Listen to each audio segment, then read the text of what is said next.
டேய் சொல்கிறா திலீப் கூப்பிட்டுருந்தா? ஆமாம் அப்படியே வந்திருந்தேன். இப்போ என்னை திட்டினாரா? சிகரெட் வாங்கினதுக்கா? டேய் இந்த குட்டிச்சோரில் உட்காந்து உப்பு உப்புன்னு ஊதுறியே அது சிகரெட் இல்லடா, உங்க அப்பனோட ரத்தம்டா, ரத்தம். அதனால அவங்க அப்பாக்கு என்ன வேணும்னு கேப்பியா? உன்னை என் புள்ள மாதிரி நினைச்சிருக்கேன்டா. நான் உனக்கு அப்பா மாதிரி. எனக்கு வாங்கல, என்னோட ஸ்கூல் ஃப்ரெண்டு வாங்கினேன். அது என் கூட தான் பெம்பியை எழுதுறான். நேற்று தான் அவனை நான் பார்த்தேன் கரஸில். சின்னதில் அவனை நான் சாக்லேட் தரேன்னு சொல்லி ஸ்கூலில் தானே ஏமாத்தும். பரவாயில்ல, சாப்பிடுங்க பாகா. April fool. ஏமாத்திட்டானே. அவங்ககிட்ட இருந்து நான் வாங்கி சாப்பிட்டு நான் எதுவும் தர மாட்டேன் உனக்கு.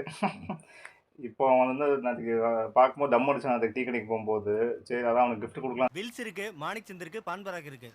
ஓகே, ஒரு வில்ஸ் கொடுங்க சொல்லி தம் பேக்கெட் வாங்கினேன். சரி நான் முடிச்சுட்டு வரேன். Okay bye. ஆனந்த் கூப்பிட்டுருந்தா? இதை கிளம்ப போகிறான். சட்டை பண்ணிட்டு போட்டால் முடிஞ்சிச்சு. அதுக்கப்புறம் ஒரு ஸ்பெஷல் கிஃப்ட் இருக்கு உனக்கு. ஆமாம், அதெல்லாம் சொல்ல மாட்டேன். Special gift.